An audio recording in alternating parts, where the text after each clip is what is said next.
자, 저번 주에 우리가 나사로에 관해서 이야기를 했어요. 나사로 그 부활 사건은 지금 종려주의를 기점으로 해가지고 대략 한 일주일 전, 그러니까 딱 저번 주쯤에 일어난 게 나사로 부활 사건이에요. 그리고 예수님께서, 자, 여기 보시면 다시, 자, 지중해가 있고, 그리고 갈릴리 호수가 있고, 요단강이 있고, 사해가 있고, 예루살렘이 있어요. 그리고 베다니가 있고, 자, 예수님께서 베다니에서 나사로를 살린 다음에 에브라임으로 잠깐 한 며칠 있다가 다시 베다니로 돌아오신 거예요. 자, 그 소문을 듣고 사람들이 베다니로 엄청 몰렸어요. 자, 여기 보면은, 자, 요한복음 12장 9절 한번 같이 읽어볼게요. 시작. 유대인의 큰 무리가 예수께서 여기 계신 줄을 알고 오니 이는 예수만 보기 위함이 아니요 죽은 자 가운데서 살리신 나사로도 보려 함이라. 그러니까 6월절 여기 보면은 12장 1절에 보면 6월절 엿새 전에라고 나와 있어요. 6월절 엿새 전에. 그리고 예루살렘에 입성하실 때는 6월절 닷새 전에 입성하신 거예요. 오늘, 바로 오늘. 그러니까 6월절을 지키기 위해서 세계 각국에 흩어져 있는 유대인들이 다 예루살렘에 모인 거예요. 대략 추정해 보면, 요세푸스의 기록에 보면은 이날 6월절 하루에 잡힌 양의 숫자가 25만 5천 마리다라고 나와 있거든요. 그러니까 학자들이 추정해 보면은 대략 한 최소 2, 30만 명에서 한 50만 명 사이의 유대인들이 모였을 것이다, 그렇게 생각을 해요. 이 유대인들이 6월절 지키기 위해서 미리 다 모여 있었어요. 근데 6월절 날 모이니까, 예루살렘에 오니까 엄청난 소문을 듣게 된 거예요. 바로 메시아가 오셨다는 소식. 죽은 지 나흘 된 그 사람이 부활했다는 소식을 다 듣게 된 거예요. 우리가 그런 게 있잖아요. 뭔가 새해가 되면은 뭔가 새로운 일이 일어날 것 같은 그런 기대감. 그러니까 어떤 특정한 날에 특별한 날이 일어날 것 같은 그런 막 기대감 있잖아요. 그러니까 우리가 1999년도가 딱 끝나고 2000년 1월 1일이 딱 되면은 뭔가 아주 놀랍고 신기한 일이 일어날 것이다. 뭐 그런 어떤 기대감 같은 거. 그러니까 이스라엘 사람들도, 이 당시 유대 사람들도 그런 기대감을 가지고 왔었을 거예요. 6월절 날 우리가 맞이하러 왔는데 이런 일을 듣게 되고 이런 일이 생겼다. 기대감. 그리고 플러스로 유대인들은 당시에 엄청난 그 압제 속에 있었어요. 주변국으로부터 엄청 고통받았고, 또 뿐만 아니라 그 팍스 로마나라 해가지고 로마가 가져온 평화라고 하죠. 근데 그 평화가 아니라 무력으로 만든 평화예요. 유대인들은 민족성이 엄청 강해요. 자기 민족성, 종교성이 엄청 강해요. 그래서 다른 어떤 그 외부로부터 우리의 어떤 독립권, 자치권을 자꾸 이렇게 건들면은 가만히 있지 못하는 족속 중에 한 명이에요. 유대인들이. 그러니까 반항을 했단 말이에요. 막 혁명을 일으키고. 그래서 막 마카비 혁명도 일으켜. 우리가 저번 주에 수전절 이야기 했잖아요. 잠깐 수전절 지나가는데 그 수전절도 혁명이에요. 로마의 압제가 아니라 그 당시 다른 나라의 어떤 압제에서 해방되기 위해서 막 혁명 일으키고, 어쨌든 그런 걸 기념하는 게 수전절인데, 유대인들은 혁명을 엄청 많이 일으켰어요. 막 로마의 압제에 의해서 혁명을 많이 일으켰어요. 그러니까 그 정도로 이스라엘 사람들, 유대 사람들은 어떤 그런 해방, 자유를 갈망했었죠. 근데 그러던 와중에 메시아가 오셨다는 소식을 듣게 된 거예요. 그 얼마나 기쁘겠어요. 그동안 우리가 막 짓눌려 살았는데 드디어 이제 메시아가 오니까 이렇게 나사로가 죽었다는 그 소식을 시작으로 해가지고 이제 소문이 퍼졌을 거예요. 예수님께서 갈릴리 지경에서 막 이런 기적도 행하고 저런 기적도 행하고 사마리아에서 이런 기적도 행하고, 그러니까 그간 했던 그 3년 동안의 그런 모든 행적들이 아마 나사로 부활 사건으로 인해서 엄청나게 많이 이렇게 풀렸을 거예요. 그러니까 사람들이 어때요? 이 기대감이 계속 오르죠. 이게 뿐만 아니라 이게 소문만이 그런 게 아니라 옆에서 그럴 거예요. 야, 그거 내가 봤어. 야, 그 옆집에 그 홍길동이가 그거 봤다더라. 야, 그거 물어봐. 야, 길동아, 너 진짜 그거 봤냐? 아유, 내가 똑똑히 봤다니까. 안준자가 일어섰다니까, 진짜로. 이제 그런 얘기들을 이제 서로 주고 받을 거 아니에요. 이제 그런 일들, 야, 증인이 한두 명이 아니야. 예루살렘으로 다 모인 거예요. 전국에 퍼져 있는 사람들이. 그래서 그 얘기를 서로 주고 받는 거예요. 그러니까 예수님은 지금 기대감이 엄청 이제 끝까지 차오른 거예요. 그래서 예수님께서 잠깐 피해 계셨어요. 여기 베다니에 계시다가 에브라임 지경, 얼마 떨어지지 않은 지경에 잠깐 피해 계시다가 이제 오늘 본문 말씀처럼 이제 입성하러 오시게 되는 거예요. 그러니까 예수님께서 베다니에 왔다는 말을 듣고 유대인들이 다 모여가지고 예수님 구경하고 막 나사로도 구경하고 그리고 이제 그 이튿날에 그 근처에서 같이 뭐 텐트에서 자기도 하고 예루살렘 자기도 하고 이제 그러다가 예수님께서 그 다음 날 이튿날에 입성하게 되는 거예요. 그러니까 막 온 무리들이 막 기대에 벅차가지고 예수님을 환영하고 맞이하는 거예요. 자, 여기에 보면은 아주 많은 상징들이 나와요. 자, 첫 번째로 종려나무 가지. 이 종려나무 가지는 아까 금방 말했던 것처럼 마카비 혁명 때 이제 처음 사용되었던 건데 종려나무 가지는 자유를 의미해요. 자유된 것, 해방된 것, 구원된 것, 그리고 승리에서 오는 왕을 맞이하는 것. 어쨌든 그런 의미를 가지고 있어요. 그래서 백성들이 막 소리를 지르면서 종려나무 흔들면서 우리를 자유하게 하신 우리의 구원자이신 하면서 막 그것을 상징하는 게 바로 종려나무까지예요. 그리고 그 다음은 겉옷이에요. 겉옷을 길가에 깔았다고 해요. 이 겉옷은 이 당시 사회에서는 단순히 그냥 옷을 의미하지 않아요. 우리는 그냥 추워서 외투를 입지만 이 당시에는 이 겉옷이라는 것은 신분을 의미해요. 그리고 자신의 계급, 정체성을 의미해요. 의사하면은 의복을 입고 재판장은 재판복을 입고 그런 것처럼 신분을 의미합니다. 근데 그 겉옷을 나의 신분을 의미한 나의 정체성을 의미하는 그 옷을 벗어가지고 길가에 깔았다? 그건 뭐냐면은 내가 가지고 있는 모든 자아, 내가 가지고 있는 정체성, 내가 가지고 있는 계급, 내가 가지고 있는 신분들을 전부 다 당신 앞에 내려놓겠다는 거예요. 그리고 당신이 밟고 가셔라. 이 일은 열왕기에 보면 예후가 이제 왕으로 즉위할 때 이 일을 한번 성경에 나오거든요. 그러니까 예수님을 진정한 왕으로 모시겠다는 거예요. 나는 당신의 밑이다. 이 겉옷을 깐다는 것은 나는 당신의 밑이다. 당신은 존귀하신 분이다. 하고 전부 다 내려놓다는 것을 의미해요. 겉옷을 길가에 깔았다는 것은. 그리고 또 무슨 상징이 있죠? 자, 나귀가 있어요. 나귀인데 나귀 새끼. 이 어린 나귀, 새끼를 의미하는 건 뭐냐면은 순결함을 의미해요. 순수함. 한 번도 타지 않는, 아무도 탄 적이 없는 그런 순수함을 의미하고 나귀는 뭐냐면은 이 나귀랑 말은 좀 대조적인 면이 있어요. 이 말을 유지하기 위해서는 돈이 진짜 많이 들어요. 사료도 신경 써야 되고 또 말들은 병도 잘 걸려요. 물론 말이 예쁘고 멋있고 아주 잘 빠졌잖아요. 근데 나귀는 그에 비해서 짜리몽땅하고 좀 못나. 대신에 나귀는 이 병에 잘 안 걸려요. 못나게 생겼지만 병에 잘 안 걸리고 또 이 잡식성에다가 음식도 잘 안 가요. 그리고 양도 조금 먹어. 먹는 거 물도 조금 먹어요. 그리고 짐도 잘 가지고 다니고 어쨌든 그냥 한마디로 실생활에서 쓰기에 정말 요긴한 녀석인 거예요. 근데 그에 비해서 말은 조금 약간 멋은 있지만은 유지비가 많이 드는 그런 고급차 느낌이고 나귀는 유지비가 좀 적게 드는 서민들이 쓰기에 좋은 저렴한 차 그런 느낌이에요. 그래서 나귀는 겸손을 의미해요. 가난한 자들의 차, 가난한 자들의 실용성이라는 의미에서 겸손을 의미해요. 또 뿐만 아니라 나귀는 평화를 의미해요. 말은 전쟁터에 싸울 때는 말을 쓰지만은 평화로울 때 실생활에선 나귀가 제일 좋거든요. 그래서 평화로울 때 쓰이는 동물로 해가지고 나귀를 의미해요. 겸손과 평화. 그는 평화의 왕이시고 그는 겸손하신 분.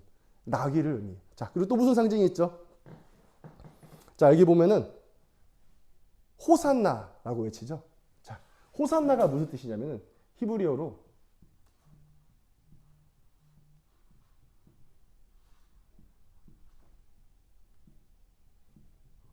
자, 호시아나라는 말이에요. 그러니까 이 나는 감탄사, 제발 원컨대, 제발 원컨대 2인칭 단수 명령어, 당신은 우리를 제발 원컨대 구원해 주세요 라는 말이에요. 제발 당신은 우리를 원컨대 구원해 주세요. 시편 118편 25절에 나오는 히브리어예요. 제발 원컨대 당신 우리를 구원해 주세요. 그걸 소리치는 거예요. 여기 마태복음 21장 10절에 보면은 그 예루살렘 온 성이 소동하여라고 하거든요. 소동하여. 그 소동하여의 그 헬라어 의미는 세이오라는 말이에요. 자, 세이오는 지진이 난다, 흔들린다, 그런 의미를 가지고 있어요. 그러니까 예수님께서 오시는데 온 성이 지진 날 듯이 호산나를 외쳤다는 거예요. 그러니까 그 당시에 수많은 무리들이 예수님을 얼마나 기대하고 갈망했는지 보여주는 두 단어예요. 메시아가 오셨다. 우리를 드디어 구원해 주시겠다. 막 소리를 지르면서 호산나 호산나 제발 우리를 살려주세요. 이제 그런 찬송을, 그런 목소리를 막 크게 외치는 거예요. 막 지진이 일어날 정도로. 자, 그리고 나서 또 밑에 보면은 어떤 또 상징이냐면 바리새인들의 반응이 나와요. 이 바리새인 반응은 요한복음에 나오고 누가복음 19장에도 나와요. 이 바리새인들이 뭐라 하냐면은, 자, 바리새인들이 누가복음 19장에 보면은, 아 주님, 아 선생님, 아 라삐님, 저들의 입 좀 다물게 해주세요. 이렇게 말해요. 저들 좀 제지해 주세요라고 해요. 사람들이 막 호산나 호산나 외치면서 막 지지 흔들릴 것처럼 막 외치고 있어요. 근데 그거에 대해서 바리새인들이 막는 장면이 나와요. 왜 막을까요? 그걸 왜 막을까요, 유빈이? 자기들의 입지가 줄어드는 것을 걱정하는. 그것도 있어요. 지훈이 왜 막을까요, 그거를? 시끄러워서. 단순히 그냥 시끄러우니까 조용히 해라. 자, 이 당시 배경을 보면 이해할 수가 있어요. 이 당시 로마의 압제가 팍스 로마나 시대였잖아요. 이 팍스 로마나는 힘으로 무력을 제압하던 시기예요. 뿐만 아니라 이 당시에 가이사랴에 있던 빌라도가 있었는데, 이 빌라도는 엄청 잔인하기로 유명했어요. 요세푸스의 기록에도 빌라도의 그 잔인한 행적들 몇 개를 기록했어요. 이게 빌라도는 그냥 빡치면은 병력 동원해서 그냥 죽이고 그래요. 그냥 학살한다니까요. 뭐가 좀 어떤 저항, 혁명의 징조가 보인다? 그럼 바로 와서 그냥 무력으로 진압하는 거예요. 사람 엄청 많이 죽었어요. 그거를 다 알고 있어요. 이 당시 사람들이. 그러니까 메시아가 오셨다는 소리를 듣고 사람들이 호산나를 외치면서 우리를 구원하시겠다, 로마의 압제로부터 우리를 구원하겠다, 그런 이야기가 예루살렘 성 안에서 막 퍼지는 거예요. 그러면은 그거를 빌라도가 알게 되면은, 그거를 로마가 알게 되면 어떻게 되겠어요? 다 죽어요. 탄압되는 거예요. 그러니까 옆에서 바리새인들은 세속적인 의미에서 조용히 해라, 이거 큰일 난다, 이러다가 우리 지금 혁명 일으키는 줄 안다, 쟤네들이 쿠데타 일으키는 줄 안다, 이거 조용히 하게 해달라, 이제 그렇게 말을 하는 장면이 나오는 거예요. 하나님의 나라가 임재하는 가운데 세상 걱정을 하는 바리새인들이 또 대조적으로 이렇게 나오는 거예요. 자, 그리고 성경에는 기록되어 있지 않은데 또 요세푸스의 기록에는 또 기록이 되어 있어요. 자, 요세푸스는 뭐가 기록되어 있냐면은 빌라도가 또 기록되어 있어요. 빌라도의 군대 행진, 이 기록되어 있어요. 자, 그 당시에 총독들은 해변가에 있는 가이사라에 전부 다 거주하고 있었어요. 예루살렘에 있었던 게 아니라 가이사라에 있었어요. 근데 너무 멀잖아요. 근데 이 유대인들이 제일 많이 모이는 명절 때마다 혁명이 일어날 수 있으니까, 유대인들이 모여가지고 쿠데타를 일으킬 수 있으니까 그게 걱정스러운 거예요. 그래서 총독들은 항상 6월절이 되기 전에 예루살렘 성으로 들어와요. 예수님께서 종려주일에 입성하시는데 예루살렘 성전에 문이 있어요. 어디 쪽 문으로 입성하셨죠?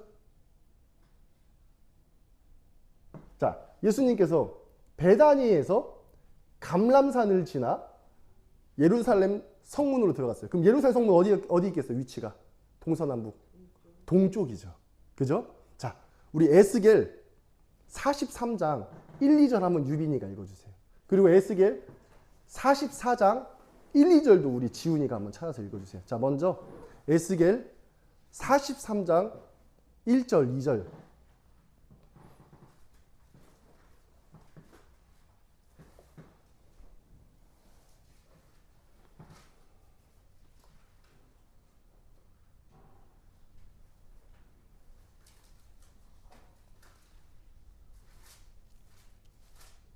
그 후에 그가 나를 데리고 문에 이르니 곧 동쪽을 향하니라. 이스라엘 하나님의 영광이 동쪽에서부터 오는데 하나님의 음성이 많은 물소리가 네, 됐습니다. 자, 이스라엘 하나님의 영광이 어디에서 온다고요? 동문으로부터 와요. 그죠? 예루살렘 성전을 봤어요. 에스겔이 봤는데 예루살렘 성전에서 보니까 하나님의 영광이 동문으로부터 와요. 자, 우리 에스겔 44장 1, 2절. 자, 지훈이가 읽어주세요. 그가 나를 데리고 성소의 동쪽을 향한 바깥문에 돌아오시니 그 문이 닫혔더라. 여호와께서 내게 이르시되 이 문은 닫고 다시 열지 못하리니 아무도 그리로 들어오지 못할 것은 이스라엘 하나님 나 여호와가 그리로 들어왔습니다. 아멘. 그래. 하나님께서 어디로 들어오셔요? 예루살렘 동문으로 들어오세요. 하나님께서 지금 예루살렘 동문으로 들어오고 있어요. 자, 그러면은 딱 이 시기에 가이사에서 출발한 빌라도가 예루살렘에 거의 도착했어요. 빌라도는 어디로 들어갔을까요? 서문으로 들어가죠. 가이사라 이렇게 쭉 들어오거든요. 서문으로 들어와요. 완전히 대조된 장면이 지금 동과 서에서 지금 나눠져서 보이는 거예요. 아시겠죠? 자, 동문에서 보니까 예수님을 맞이하기 위해서 종려나무까지 사람들이 힘들고 겉옷을 바닥에 깔고 나귀 새끼를 타고 가난한 자, 고아, 과부, 어린이들과 입성하고 계시는 거예요. 그 동문에서는 호산나를 외치면서 하나님의 구원과 약속을 외치고 있었어요. 그리고 서문에서는 빌라도가 전투용 백마를 타면서 아주 빠르게 돌진하고 있었는 거예요. 거기에는 철갑을 두른 로마 군병들이 있었고 로마의 깃발을 들고 들어오고 있었던 거예요. 완전히 대두되는 장면이죠. 빌라도는 세상의 왕을 의미해요. 서문으로부터 들어오는 빌라도는 세상의 왕, 세상의 권력을 의미해요. 그렇기 때문에 서문에서 들어오는 빌라도는 던지는 메시지가 있어요. 그 메시지는 로마가 힘으로 너희를 다스릴 것이다. 로마가 힘과 무력으로 평화를 가져올 것이다. 팍스 로마나를 외치면서 지금 가져오고 있는 거예요. 그리고 반면에 동문에서 들어오는 나귀 타고 오시는 예수님은 어떤 메시지를 던지냐면은 하나님 나라가 평화와 겸손으로 지금 임하고 있다라는 것을 예루살렘 성전을 기점으로 동서로 지금 들어오고 있는 거예요. 네, 지금 그 장면이 지금 머릿속에 그려져야 돼요. 지금 우리는. 뒤에 하민이 문 좀 닫아주겠어요? 자, 대중들은 이제 이 일을 겪었어요. 겪고 나서 예수님께서 바로 어디 가셨냐? 성전 정화를 즉시 하세요. 어쨌든 뭐 예수님께서 6월절 당일날에 십자가에 못 박혀 죽을 때까지 예수님이 뭐 그렇게 막 기적이나 이적을 행하지 않았어요. 사람들은 막 기대한 거야. 아, 예수님께서 무슨 일 하시겠지? 아, 이제 메시아가 오셨으니까 놀라운 기적을 행하실 거야. 그런 기대감에 부풀어 있었어요. 그리고 6월절을 기점으로 해가지고 뭔 일이 있겠지. 그 기대감을 가지고 있었는데 예수님께서 어떻게 돼요? 무력하게 끌려가는 거예요. 대제사장과 기득권자들에게 그냥 무력하게 끌려가는 거예요. 사람들은 어떻게 생각해요? 속았다. 저 인간 사기꾼이다. 그러니까 기대가 큰 만큼 실망감도 큰 거예요. 그러자 사람들의 태도가 돌변해요. 호산나를 외치던 그 입술은 저주와 욕설을 내뱉고 종려나무까지를 흔드는 그 손에는 이제 돌멩이를 쥐고 있어요. 예수님한테 돌멩이를 던지고 욕을 내뱉으면서 죽어라. 십자가에 못 박아 죽어라. 십자가에 못 박아 죽어라. 그렇게 말하는 걸로 바뀌었어요. 왜? 내가 생각하는 왕이 아니라서요. 내가 생각한 임금이 아니라서요. 우리는 정치적으로, 경제적으로, 사회적으로 우리를 부유하게 해줄 왕을 기다렸단 말이에요. 우리의 왕은 나를 잘 살게 해줬어야 됐어. 근데 지금 오신 그 메시아라는 그분은 죽으러 오신 거예요. 오히려 그분을 우리가 임금으로 모시게 된다면요. 자, 우리 한번 요한복음 13장을 보면은 이게 무슨 의미인지 알게 돼요. 자, 요한복음 13장 12절에 보면은 예수님께서 입성하시고 나서 제자들의 발을 씻겨주는 장면이 나와요. 6월절 만찬 시간 때. 자, 여기 보면은 요한복음 14장 12절 이하에 내가 너희에게 행한 것을 너희가 아느냐? 너희가 나를 선생이라 또는 주라 또는 임금이라고 하니 너희 말이 옳도다. 내가 그러한 자다. 내가 주와 선생 왕이 되어 너희의 발을 씻었으니 너희도 서로 발을 씻어주는 것이 옳으니라. 내가 너희에게 행한 것 같이 너희도 행하게 하려 하여 본을 보였노라. 내가 진실로 진실로 너희에게 이르노니 종이 주인보다 크지 못하고 보냄을 받은 자가 보낸 자보다 크지 못하나니 너희가 이것을 알고 행하면 복이 있느니라. 자, 예수님을 우리가 주라고 고백한 순간, 예수님은 우리가 우리의 왕이시고 우리는 당신의 백성입니다 라고 고백하는 순간 우리는 어떻게 되냐면요, 그 왕의 삶을 따라가야 돼요. 뿐만 아니라 그 왕이 가지고, 그 왕이 정해놓은 기준의 밑에 있어야 돼요.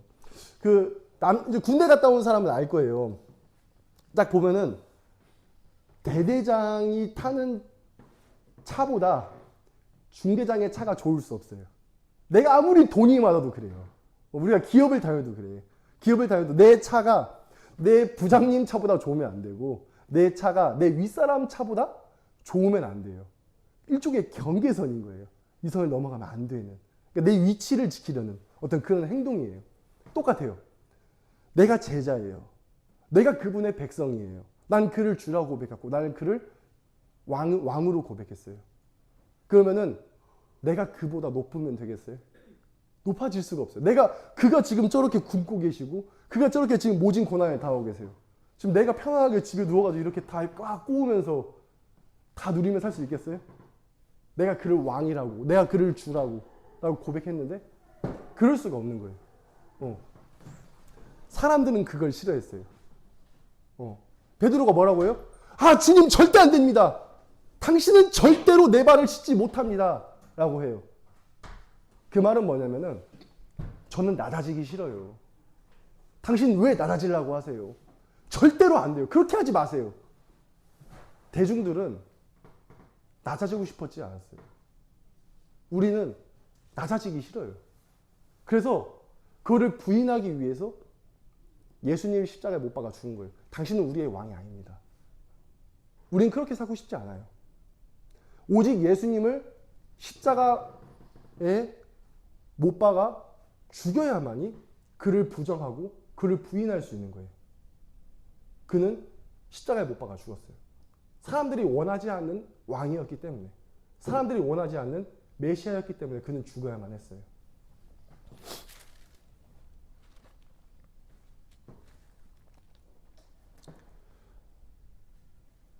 예루살렘 성전은